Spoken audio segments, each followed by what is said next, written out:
like they say, because a lot of the NFL is heart, isn't it? It's Yeah.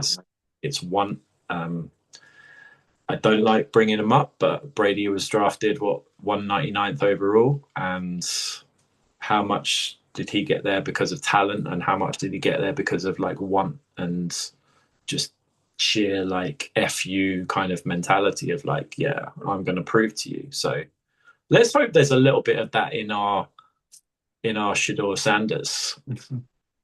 Hopefully not with the Browns, but like for the future of his career.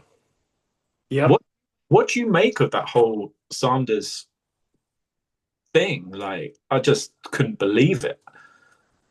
Yeah, I mean, so it sounds like the NFL the NFL never really had him projected as a first round pick. Yeah, But the talking heads, the so-called draft experts, were saying that he's definitely a top, he's definitely a first round pick. But yeah, is he a top 10? Is he going to go at 3? Some people had him on earlier mock drafts at 2. mm, Um, but let's face it, he kind of screwed it up for himself a bit, because what you're hearing post draft is that he didn't really take the process seriously. And to some degree, it sounds like he disrespected the process, where the whiteboard, he wasn't interested, or, he wasn't prepared. I'm quite, I'm happy for people to have those opinions. But what I didn't like was, before the draft, having an anonymous coach, like I'm guessing a position coach, basically just slander him and say horrible interview, um, you know, makes excuses, blames his teammates. He's not that good. If you've got that opinion, that's fine, but stand on it. Don't just hide behind like a keyboard warrior behind a chair. You if you've got that opinion, say it with chest, mm. and that's fine. I have no problem with that.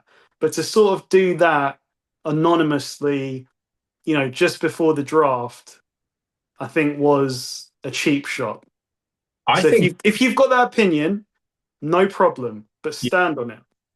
I think that the NFL and the way that the media like works in the NFL, these sources, I think that they didn't do him a favor at all because you know, like going back months ago, like the joke of it, like the guy's got giant cleats, giant team color cleats for, and he was in New York or something like months before the draft. If he knew months before, or at least was aware of what could potentially happen to him, then he should have taken the transfer portal like last year, because then at least they couldn't have said, "Oh, you've always been coached by your dad."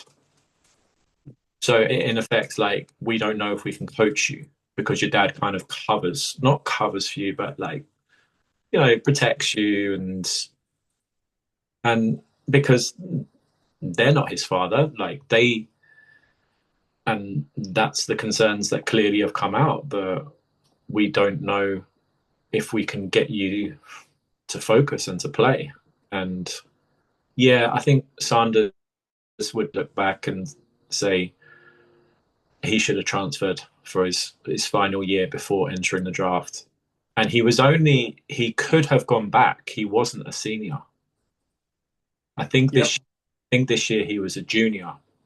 So he still he could have, but once you've committed to the draft, you've committed. The irony is that with that New York Giants cleats element, is that that was the interview that was reportedly bad. Mm. That someone reported that his interview of the Giants was not good, and him and Daboll kind of got into it. Like Daboll was grilling him at the whiteboard or something like that, and he was kind of pushing back. Yeah, and it's completely different. If he was a DB, if he was a corner, if he was a safety, if he was even a receiver, like he wouldn't get the grilling that he was going to get as a quarterback. But as a quarterback, you have to be the leader of men, like the leader of the franchise. You have to be able to lead every huddle on offense. And And yeah, you look back to last year's Hard Knocks. The New York Giants gave us an inside look at Jaden Daniels' interview, mm, and there weren't no pushback there. Dayball was challenging him, and he was responding and stepping up to that challenge. yeah, So we obviously don't know because there's no footage, but there's no smoke without fire. no, So um, it sounds like he could have taken the process a bit more seriously. yeah. Just what a shame though for the young man. Like Yeah. to But maybe it's the best thing that will happen to him because maybe now he'll be more determined than ever. He has been drafted in round 5, right? yeah, So now that's an automatic chip on the shoulder. And yes, it's Cleveland. We know the history of quarterbacks in Cleveland, but at least he's been drafted somewhere where he will compete for the starting job. I think what would have been worse is if he'd been drafted, say, by the Eagles mm, or someone like that, where you're not going to start. You are the backup, and it looks like you're going to be the backup for the foreseeable. So at least here, it is Cleveland. There is a history here, but he's got a chance. I don't know how big that chance is based on the facial expressions of Kevin Stefanski and Andrew Berry when the pick was made. Feels like it wasn't their pick, but it's on him now. Like he's got the opportunity, and that's all you can ask. yeah. You've got to wonder if he was. I mean, he had to have been coached for what the draft process was like by his father, and he obviously didn't go as planned. Well, the mindset of Dion primetime is the teams that I don't want to go to, I'm not going to try. That worked for him because he was prime time, right? Like he felt like he was going to be great, and he was all time great.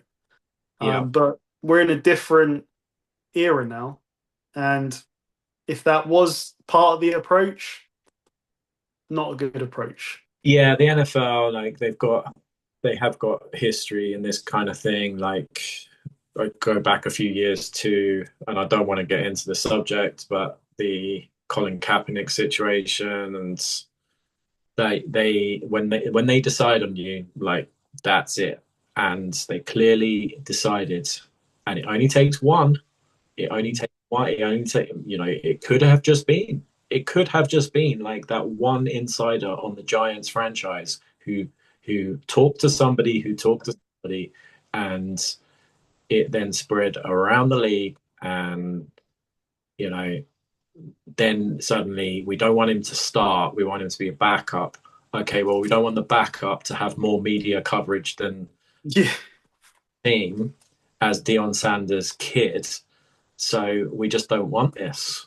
We just don't want the media circus. And yeah, I hope that it wasn't a gamble that he took. If it was a gamble and he did perform badly, almost deliberately in an interview, then that was not a good bet to make because everybody seems to talk to everybody in the NFL. But what they don't seem to do is actually talk to these supposed insiders and guys because they don't seem to know. They didn't seem to know. They were just reacting on the fly to, oh my goodness, like he's just continually dropping. Well, yeah, and it just goes to show that the NFL kind of keeps things in.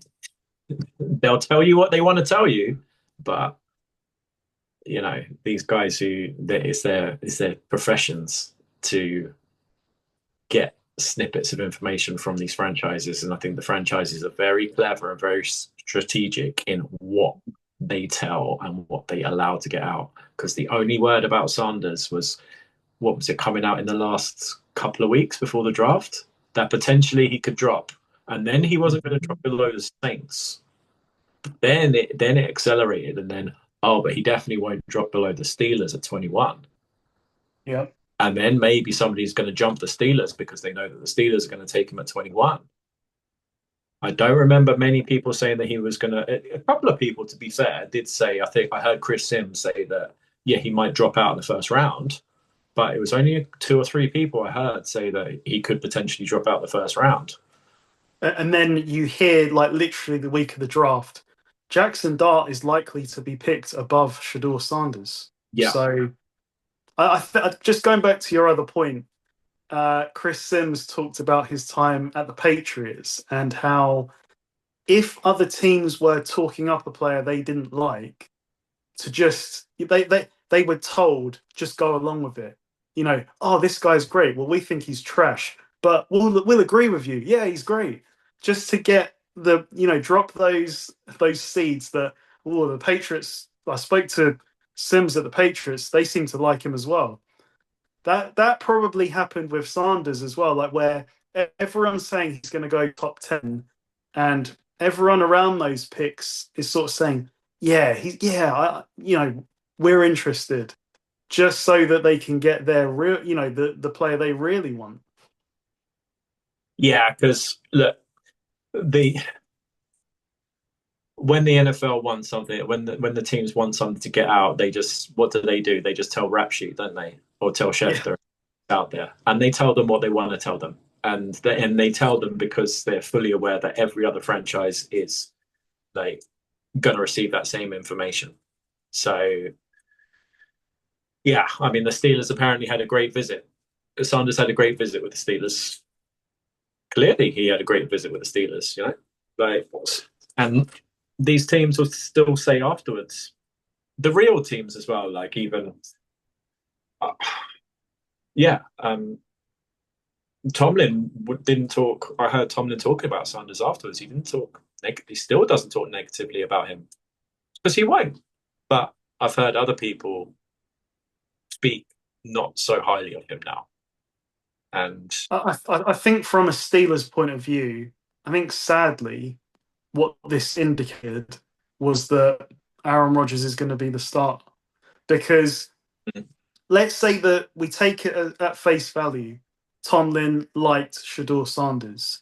You can't tell me that we're getting to round 3 or 4 and the Steelers wouldn't have taken him.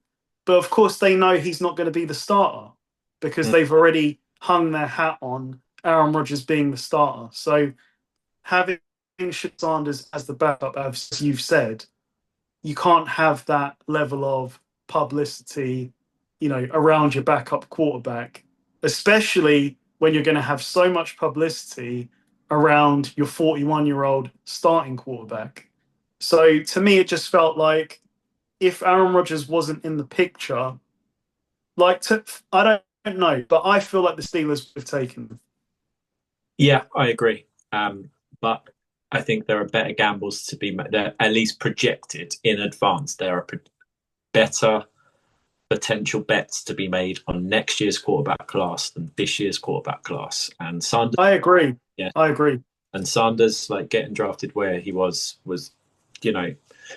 confusing to everybody. But where would he have been drafted in last year's quarterback draft, and where would he be drafted in next year's quarterback draft?